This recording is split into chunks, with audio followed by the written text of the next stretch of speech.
Hello mga ka-super, kasari, ka-super MM. Good morning, good afternoon, good evening. Magandang buhay sa ating lahat. Mabuhay. Yes. Taas ng energy yarn. Nagpapahinga lang ako kasi mag-6 na rin. 5:35 na. So, lalabas na ako maya-maya kasi mag-duty na ako. Mag-out na si Super A. So, bago ako mag-duty, para wala tayong storbo, no, mag-yaw-yaw muna ako sa inyo na.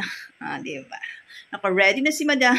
Ready for duty na, naka-lipstick na, diba? Okay, so ngayon, ang ating check, no? Kasi, tapos na yung ating renovation! Yay! Success! Ang ating grand opening day. So ngayon, marami nagpi-PM, no? Before pa, nung ongoing pa lang yung renovation, marami nagpi-PM, ganyan-ganyan. Ang dami nilang tanong, so yung iba nare-replyan ko naman kung paano mag-apply ng pre-renovation, mga ganun. So, lahat naman siguro, kung updated kayo sa aking mga video, so alam niyo yan step by steps, di ba? So, ngayon, yung ating topic is, ito lang kasi, natutuwa kasi ako sa mga comments ng aking mga ka-super, no? Ka-super MM, sabi na sa comment, Ma'am, congrats, ganyan. Parang sabi na, ang saya-saya ko daw. Parang sabi niya, Madam, ikaw lang yung masaya na na-renovate. Sabi ko, naloka ako sa check, ano, kasi. Parang sabi sa comment, Madam, parang ikaw lang yung masaya ng mga ni-renovate ni Mary Mart. Parang ganun yung PM, no? Kasi mayroon daw, mayroon daw isang kasari na nagsisi, hindi masaya, na ni-renovate siya ni Mary Mart, wholesale, ganun. Sabi ko nga, dahu. Marites din no? Tapos after na nga ng ating grand opening, nakita nila yung, di ba talaga naman, sinishare ko din naman sa inyo yung daily ganap, di ba? Talagang happy talaga si Madam ST, happy ang lahat, naging successful, walang kontrabida, mga ganon. Kaya naging maganda yung kinalabasan, di ba? Nakaraos, to ngayon, back to business na tayo, bakbakan na tayo, di ba? So, ang dami din naka-appreciate ng mga customers, nagandahan ng mga customers, daming pumapasok ng mga customers, dahil nga daw, ang aliwalas, ang liwanag ng buhay ng Rose Jam Mini Mart, mga ganon, di ba? Tapos ang luwag, kahit medyo masikip pa din, kasi nga ang space natin, wala na talagang i-expand yan. Sagad na yan, todong-todo na yan, pero inaayos naman natin, minamaximize natin yung ating mga paninda para lahat ma-display, di ba? Para mapagtinda din tayo ng maayos. So, ngayon, ako parang ang saya-saya ko daw. Di ba talaga naman, masaya talaga ako. Ang saya-saya ko talaga. Alam nyo naman kung malungkot ako, galit ako, o nagsisi ako, makikita nyo naman sa mga vlog ko. Pero, I'm so happy talaga. I'm so thankful and grateful and everything, mga ganon, no? Kasi, tignan nyo, di ba, gumanda yung ating tindahan. Maliwalas, lumiwanag, di ba? Yung ni-renovate na natin, upgrade na natin, mas in-upgrade pa, mas ni-level up pa, mas gumanda pa, kasi nadagdagan ng mga gondola. So, parang ang saya-saya ko daw. So, gano'n lang talaga, di ba? Masaya tayo. Dapat maging masaya tayo kasi yun ang magre-reflect sa ating tindahan. Yung masaya tayo sa kinalabakasan, di ba? So, doon naman sa, ang tawag dito? Yung parang nagsisi daw, nakasari, no? Sabi ko, sa isip-isip ko, unang-una, ginusto mo yan.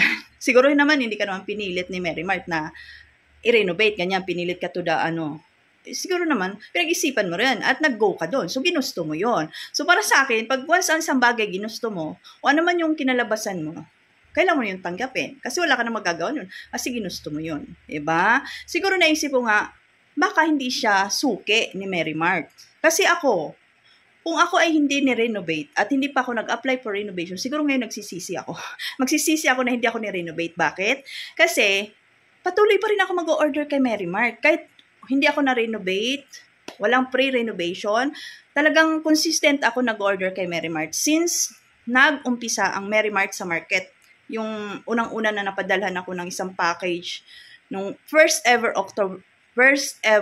order ko last October. Yun ang unang-una ko. Nasundan every month. Every month talaga, halos 4 times a month ako nag-order nun. Nung wala pang renovation. No? So sabi ko, pag hindi ako pa-renovate kay Mary Mart, parang magsisi ako kasi patuloy pa rin ako mag-order, di ba? So parang wala akong makukuhang benefits. Sila makukuhang benefits sa akin dahil patuloy pa rin ako nag-order. So ngayon, masaya ako kasi na-renovate ni Mary Mart yung ating tindahan, tapos ako patuloy pa rin ako nag-order sa kanila. At ang ating number 1 supplier ngayon ay si Mary Mart Wholesale. Siguro, yung nagsising kasari, hindi siya suki ni Mary Mart. Baka narinig lang niya ang free renovation ni Mary Mart, nag-apply agad siya, di ba? Parang, di ba?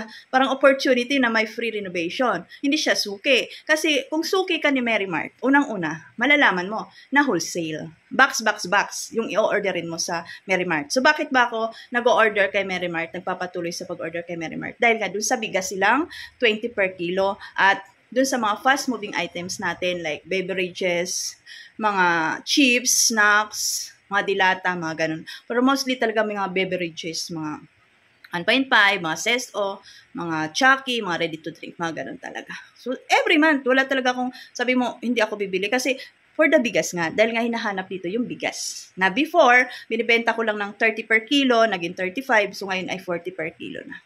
So, sabi ko nga, baka hindi siya suki. Kasi, the first place, parang hindi niya muna na subukan si Mary Mart. Ano ba yung paano ba mag-order kay Mary Mart? At saka pag suki ka ni Mary Mart, alam mo na ang truck ni Mary Mart, ang laki-laki. Talagang, ang laki-laki, super laki-laki talaga. No? Siguro kung saan lugar ka, saan pwesto mo, at suki ka ni Mary Mart, di ba? Malalaman mo na, ay, cannot be pala si Mary Mart kasi mag-deliver sa akin dahil nga ang laki ng truck, mga ganon. So, bakit pinush through mo? Tapos ngayon sisi, ganon, di ba? So, wala tayong magagawa doon. So, ayoko makialam doon. Sabi ko nga, dahu. So, hindi ka na siguro naintindi kasi super busy tayo at gusto ko na lang mag-focus sa aking negosyo, sa aking business, sa aking mini-mart. So, dito ako nagpo-focus. At saka, hindi ako magsisisi. Alam mo, may mga bagay, halimbawa, na pag ito pinasok ko, kailangan hindi ko ito pagsisihan. Kung may mga, halimbawa, magpo-focus ako dito sa positive side, hindi dito sa negative side. Kasi first of all nga, ginusto ko to. Diba? So, kailangan natin panindigan yung mga decision natin. Diba? So, overall naman, naging happy tayo. Bumanda yung ating tindahan. Tapos, dyan na si Indoy. Diba? Nakakaloka. Wait lang. So, ayun nga. So, dapat maging masaya na lang tayo at focus na lang tayo dun sa positive side. Kung may negative naman, gawin mong motivation yun para makaisip ka ng mga bright idea. Pero sa nangyayari naman sa akin after renovation, parang puro positive eh. Puro positive. Sales sa dagdagan, customer natin, natuwa sila, talagang binabalik-balikan at nalalaman na sa mga kabilang phase, ganon. Kaya, naano na sila na, doon sa phase na yun, may mini-mart. O, diba? Dito na si Inday. Inday is in the house. Ten. Sayaw mo na dyan. Sanda mo ko, be. Ayan. So, dahil nandito na si Indoy, tatapusin na natin yung ating video. Tapos, about naman sa quota, di ba? Siguro hindi nyo naman na lingid sa inyong kalaman quota. Ako hindi ako nape-pressure sa quota. Bakit? Kasi hanggat mayroon akong mini-mart, at hanggat mayroong Mary Mart wholesale, patuloy pa rin ako mag-order. Sabi nga, di ba, hindi naman kailangan talagang ma-hit mo yung quota mo in the month. Makukulong ka. Wala naman ganun sa kontrata na pag hindi mo na-hit yung quota mo, makulong ka. Hindi ako na-pressure. Bakit? Kasi hanggat ilang years pa ako, di ba, 3 years ang kontrata. So, hanggat may mini-mart ako at patuloy ako nag-order, kahit abutin pa yun ng 5 years, 10 years, 15 years, mag-order ako sa Mary Mart kung hindi man ako makakota, okay lang. Kasi wala naman sabi nga na makukulong. Wala naman ganun. Wala naman sinabi sa kontrata na pag hindi ka nakakota, kukunin lahat ng magundola mo. Wala naman ganun, di ba? Minsan nga nagbibiroan na lang kami ng aking mga ka-super MM. Sabi, di, pag hindi tayo nakakota, kulungan ang bagsak. Yehey! Doon na lang ako magbablog. Di ba?